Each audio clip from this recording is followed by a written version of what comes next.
People may say what they like about Bocker, but they can never truthfully claim that the scope of his ideas is mean or niggling. What is more, nobody has ever actually proved him wrong. His chief trouble was that he usually provided such large, indigestible slabs that they stuck in all gullets, even mine, and I would class myself as a fairly wide-gulleted type. That, however, was a subsequent reflection. At the climax of the interview, I was chiefly occupied with trying to convince myself that he really meant what he had said, and finding nothing but my own resistance to suggest that he did not. Before we left, he gave us one more thing to think about, too. He said, "Since you are following this along, you've probably heard of 2 atomic bombs that failed to go off." We told him we had. "And have you heard that there was an unsponsored atomic explosion yesterday?" "No, was it one of them?" Phyllis asked. "I should very much hope so, because I should hate to think it could be any other," he replied. "But the odd thing is that though one was lost off the Aleutians and the other in the process of trying to give the Mindanao Deep another shake-up, the explosion took place not so far off Guam, a good 1,200 miles from Mindanao."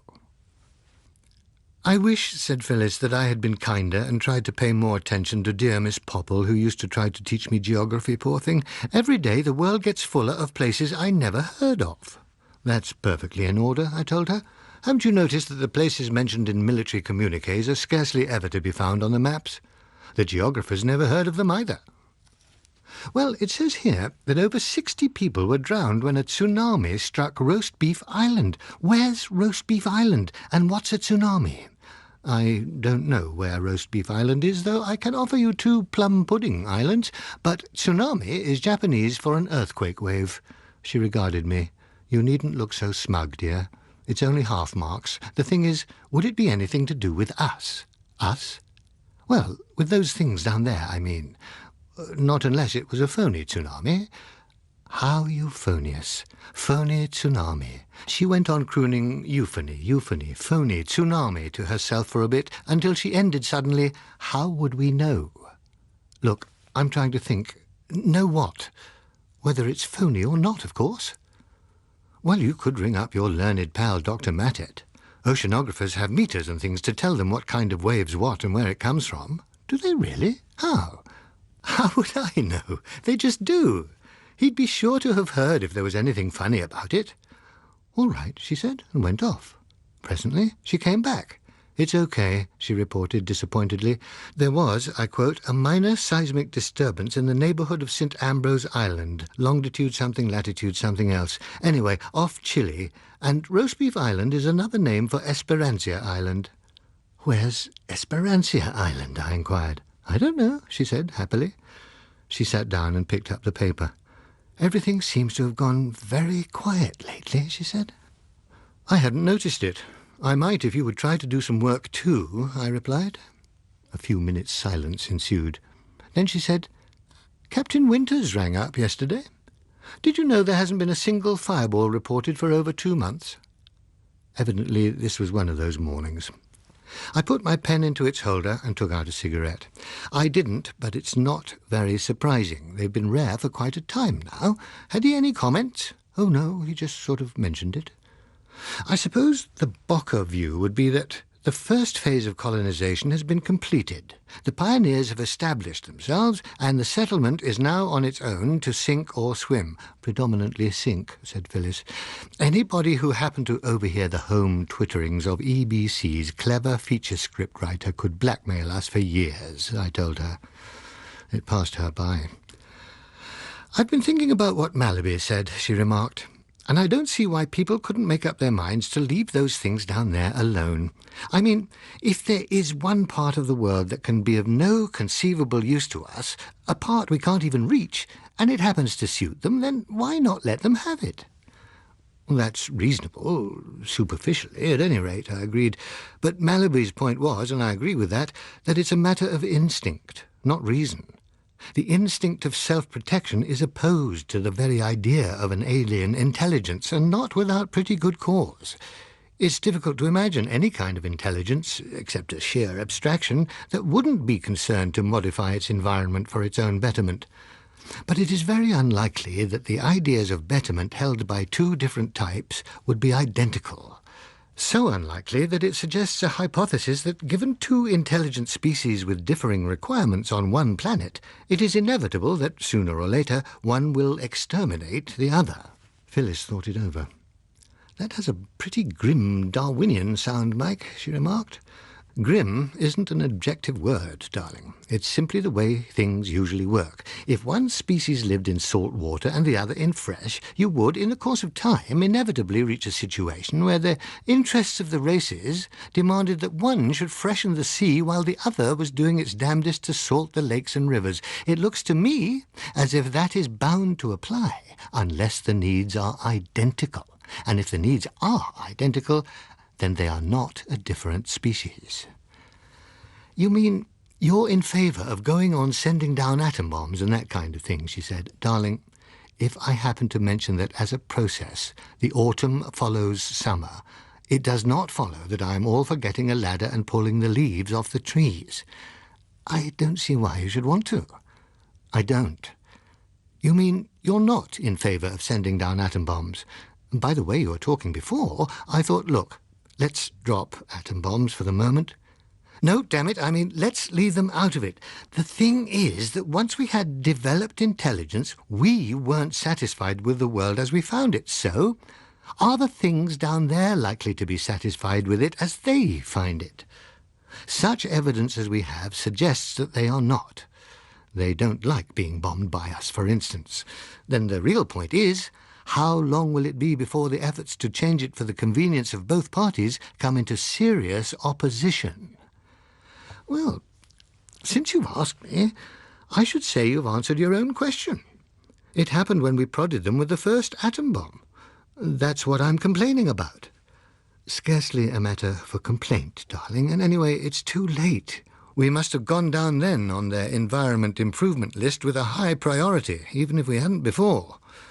There was a certain ominousness in the speed with which they took up the defensive, as if they might have expected something of the kind and prepared for it. What really remains to be seen is whether the natural obstacles that now separate us will defeat their abilities, as they almost defeat ours. And, if they do not, then how can we meet them when they come? Then, on the whole, you are in favour of dropping bombs, suggested Phyllis. For goodness sake, let's get this thing straight. Darling, I and the Royal Navy are not in favour of dropping atom bombs. We think it poisons too much water for problematical results. But I, and I hope the Royal Navy too, are prepared to take up arms against this sea of troubles as and when it may appear necessary and effective. In this I have no doubt that others will join us. The weapons to be chosen will be dictated largely by the time, place, and nature of the need. Phyllis sat with her head propped on her left hand, her eyes unseeingly on the newspaper. You said inevitable. Do you really think that? She asked after a time. Yes, even if only part of what Bocker thinks is right. We can't both inherit the Earth. When, do you think? I shrugged my shoulders. When you think of the difficulties that both lots must overcome to get at the other effectively, it looks as if it might be a long time coming to a head. A generation or two, perhaps, or a century or two. I don't see how anybody could hope to get nearer than a wild guess. Phyllis picked up a pencil and watched her fingers abstractedly as they twiddled it. Presently she became quite still, staring rigidly at nothing. I knew the symptoms, and forbore to interrupt. After a time she said, "How would this be? Start with sounds of a tearing wind and an angry sea, perhaps a lifeboat putting out, with the men's words blown away as they speak. Then fade out all but the natural sounds of wind and sea. Then, how would you contrive the effect of sinking under the water? Keep the water sounds and diminish the wind. Then give the water sounds a slower rhythm, diminishing too, gradually. Voice counts, 3 fathoms, 4 fathoms, full fathom 5, and down, down, down. There's only a slow, indefinite surge to suggest water movement now.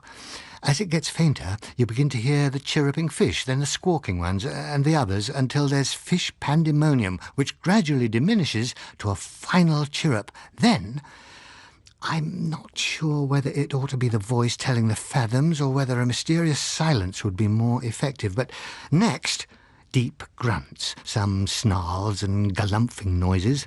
Voice intones about Leviathan and the monsters of the deep and repeats down, down, down.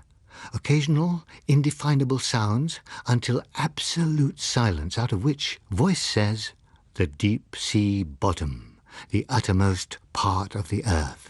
It is dark. It has always been dark. It will always be dark until the seas dry up and the arid earth spins on her endless way, with life a tale that has long been told and finished. But now that is far away in the future, as far away in time as it will take the sun to scorch up the 5 miles of water above our heads, and it is dark. It is cold, too, as cold as any glacier, and quiet, and still. It has been still for eons.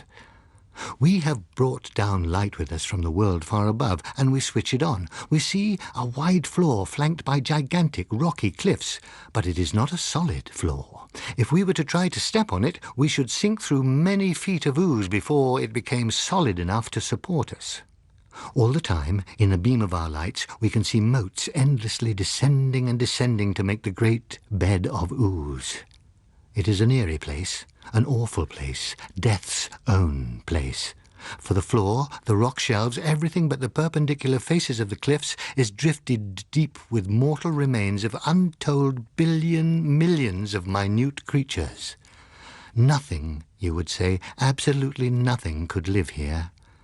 This is beyond the reach of life, the nethermost pit. But, and then some stuff about the improbable places you do find life, leading up to, is this the most secret womb in the world, not barren after all? Well, words to that effect, anyway. And then, giving the Bocker line a complete miss, is a new form of life, and not only of life, but of intelligent life, about to emerge from these depths, from this slime, and struggle up through the miles of water to the sunlight, perhaps to challenge the supremacy of man himself. Millions of years ago, our own ancestors crawled from the sea onto the land. Then sprinkle in some bits which support the possibility. Then you can follow on with a piece about the inevitable animosity, and I can take the line that should the two forms of intelligence be complementary, they may be able to solve all the riddles of the universe between them. What about something along those lines? I considered. Well, to be frank, darling, I don't quite see the overall form and conclusion. I'm seeing it rather as one of those wither things, only not highbrow, you know, ending on a question. As well it may, if I may say so. Voice doesn't seem to have quite made up his mind whether he is a florid moralist or a metaphorical guide, but I think I see the mood you're after. The picture of a new kind of life emerging from the mysteries of a sort of super-Celtic twilight, that sort of thing. Well, allowing for the fact that I shouldn't express it at all like that, roughly, yes, I suppose. Well, Phil, you'd have an awful handful there, because, honestly, I don't think this thing can be made to lend itself to a romantic treatment. Why not wait until we get a few more facts to add to it, and then try again along more documentary lines? They're always your real hits, you know. She thought it over. You're probably right, Mike. But I'd like to get in first with that angle, and I hope we don't have to wait too long for the extra facts. I, on the other hand, would prefer that we should never have them at all. I should be a lot happier if I were to hear that the things down there had simply drowned themselves, but I'm prepared to be disappointed. And I thought I was. Nobody, however, was really prepared for the next day's news. Phase 2. We made an early start that morning. The car, ready loaded, had stood out all night, and we were away a few minutes after 5, with the intention of putting as much of southern England behind us as we could before the roads got busy. It was 268.8, when it wasn't 0.7 or 0.9 miles to the door of the cottage that Phyllis had bought with a small legacy from her Aunt Helen. I'd rather favoured the idea of a cottage a mere 50 miles or so away from London, but it was Phyllis's aunt who was to be commemorated with what was now Phyllis's money, so we became the proprietors of Rose Cottage, Penlyn, near Constantine, Cornwall, telephone number Navascan 333. It was a grey-stone, 5-roomed cottage set on a southeasterly sloping heathery hillside, with its almost eaveless roof clamped down tight on it in the true Cornish manner. Straight before us we looked across the Helford River and on towards the Lizard, where by night we could see the flashing of the lighthouse. To the left was a view of the coast stretching raggedly away on the other side of Falmouth Bay, and if we walked 100 yards ahead, and so out of the lee of the hillside which protected us from the southwesterly gales, we could look across Mounts Bay towards the Scilly Isles and the open Atlantic beyond. Falmouth 7 miles, Helston 9, elevation 332 feet above sea level, several, though not all, mod con. When you did reach it, you decided that it was worth travelling 268.8 or 9 miles after all. We used it in migratory fashion. When we had enough commissions and ideas on hand to keep us going for a time, we would withdraw there to drive our pens and bash our typewriters in pleasant, undistracting seclusion for a few weeks. Then we would return to London for a while, market our wares, cement relations, and angle for commissions until we felt the call to go down there again, with another accumulated batch of work. Or we might perhaps simply declare a holiday. That morning I made pretty good time. It was still only 8:30 when I removed Phyllis's head from my shoulder and woke her up to announce, "Yeovil and breakfast, darling." I left her trying to pull herself together to order breakfast intelligibly while I went to get some newspapers. By the time I returned, she was functioning better, and had already started on the serial. I handed over her paper and looked at mine. The main headline in both was given to a shipping disaster. That this should be so when the ship concerned was Japanese suggested that there was little news from elsewhere. I glanced at the story below the picture of the ship. From a welter of human interest, I unearthed the fact that the Japanese liner Yatsushiro, bound from Nagasaki to Amboina in the Moluccas, had sunk. Out of some 700 people on board, only 5 survivors had been found. Now, in common with most of my fellow countrymen, though independently of foundation, I have the feeling that in the Occident we construct, but in the Orient they contract. Thus, the news of an Oriental bridge collapsing, train leaving the rails, or, as in the present case, ship sinking, never impinges with quite the novelty its Western counterpart would arouse, and the sense of concern is consequently less acute. I do not defend this phenomenon. I regard it as reprehensible. Nevertheless, it is so, and in consequence I turned the page with my sense of tragedy somewhat qualified by non-surprise. Before I could settle down to the leader, however, Phyllis interrupted with an exclamation. I looked across. Her paper carried no picture of the vessel. Instead, it printed a small sketch map of the area, and she was intently studying the spot marked X. "What is it?" I asked. She put her finger on the map. "Speaking from memory, and always supposing that the cross was made by somebody with a conscience," she said, "doesn't that put the scene of this sinking pretty near our old friend the Mindanao Trench?" I looked at the map, trying to recall the configuration of the ocean floor around there. "It can't be far off," I agreed. I turned back to my own paper and read the account there more carefully. Women apparently screamed when women in night attire ran from their cabins. Women, wide-eyed with terror, clutched their children. Women this and women that, when death struck silently at the sleeping liner. When one had swept all this women jargon and the London office's repertoire of phrases suitable for trouble at sea aside, the skeleton of a very bare agency message was revealed. So bare that for a moment I wondered why 2 large newspapers had decided to splash it instead of giving it just a couple of inches.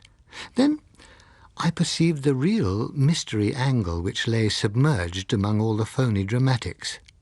It was that the Yatsushiro had, without warning and for no known reason, suddenly gone down like a stone. I got hold of a copy of this agency message later, and I found its starkness a great deal more alarming and dramatic than this business of dashing about in night attire. Nor had there been much time for that kind of thing, for, after giving particulars of the time, place, etc., the message concluded laconically, "Fair weather, no collision, no explosion, cause unknown, founded less 1 minute alarm. Owners state, quote, impossible, unquote." So there can have been very few shrieks that night. Those unfortunate Japanese women and men had time to wake up, and then perhaps a little time to wonder, bemused with sleep, and then the water came to choke them. There were no shrieks, just a few bubbles as they sank down, down, down in their 19,000-ton steel coffin. When I had read what there was, I looked up. Phyllis was regarding me, chin on hands, across the breakfast table. Neither of us spoke for a moment. Then she said, "It says here, in one of the deepest parts of the Pacific Ocean. Do you think this can be it, Mike? So soon?" I hesitated. It's difficult to tell. So much of this stuff's obviously synthetic. If it actually was only 1 minute... No, I suspend my judgment, Phil. We'll see the Times tomorrow and find out what really happened, if anyone knows. We drove on, making poorer time on the busier roads, stopped to lunch at the usual little hotel on Dartmoor, and finally arrived in the late afternoon, 268.7 this time.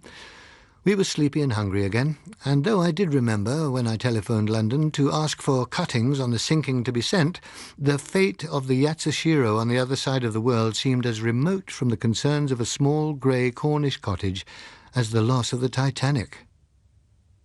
The Times noticed the affair the next day in a cautious manner, which gave us an impression of the staff pursing their lips and staying their hands rather than mislead their readers in any way. Not so, however, the reports in the first batch of cuttings which arrived on the afternoon of the following day. We put the stack between us and drew from it. Facts were evidently still meagre, but there was plenty of comment. My first read, "Mystery still shrouds the fate of the ill-starred Japanese liner Yatsushiro, which plunged to her doom, bringing sudden death to all but 5 of her 700 passengers, including women and children, on Monday night off the southern islands of the Philippine group. No mystery of the sea since the still unsolved riddle of the Marie Celeste has presented more baffling queries." The next one read, "It seems likely that the fate of the Yatsushiro may well take a place in the long list of unsolved mysteries of the sea. Nothing quite so unaccountable has occurred since the schooner Marie Celeste was discovered adrift with..." And the next, "Statements made by the 5 Japanese sailors, the only survivors of the Yatsushiro disaster, serve only to deepen the mystery surrounding the ship's fate. Why did she sink? How could she sink so swiftly? Answers to these questions may never be forthcoming, any more than they were to the questions posed by the mystery of the Marie Celeste, which have eluded solution."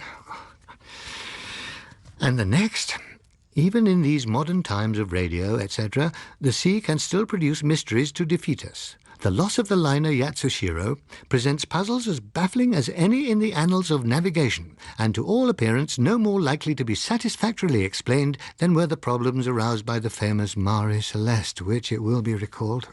I reached for another. "It says here," Phyllis broke in, looking at the cutting in her hand with a slight frown, "the tragic loss of the Yatsushiro bids fair to rank high among the unsolved problems of the high seas. It is in its way only a little less baffling than the still unanswered questions posed by the famous Marie Celeste." "Yes, darling," I agreed.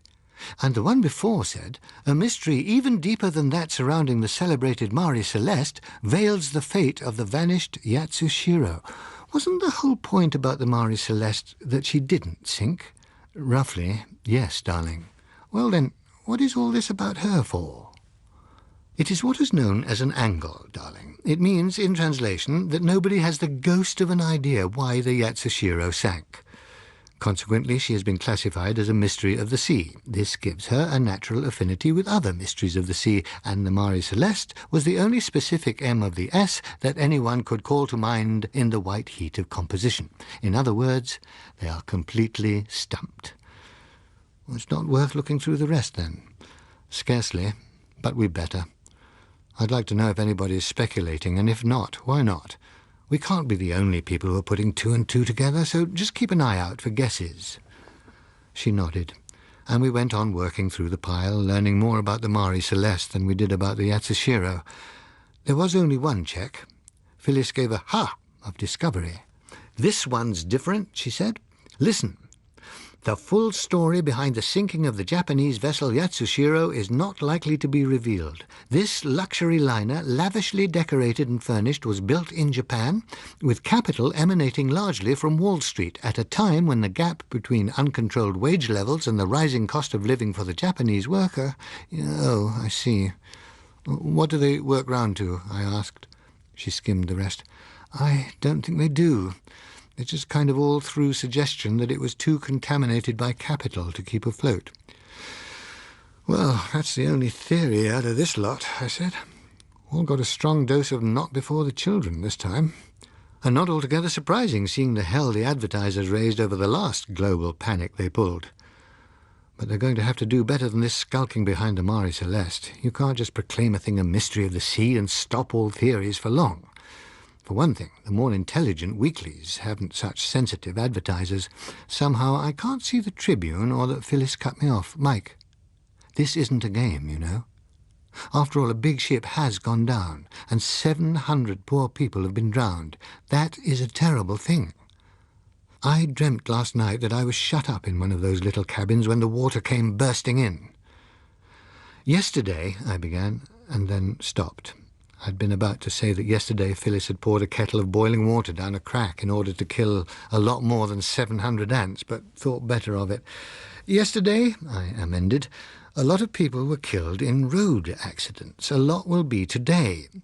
Don't see what that has to do with it, she said. She was right. It was not a very good amendment. But neither had it been the right moment to postulate the existence of a menace that might think no more of us than we of ants.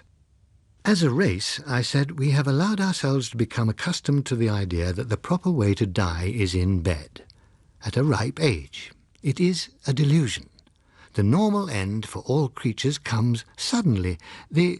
But that wasn't the right thing to say at that time either. She withdrew, using those short, brisk, hard-on-the-heeled steps. I was sorry. I was worried too, but it takes me differently. I was evidently not alone in thinking that a solution would have to be provided. The next day it was. Almost every newspaper explained it, and on Friday the weeklies elaborated it. It could be compressed into 2 words: metal fatigue.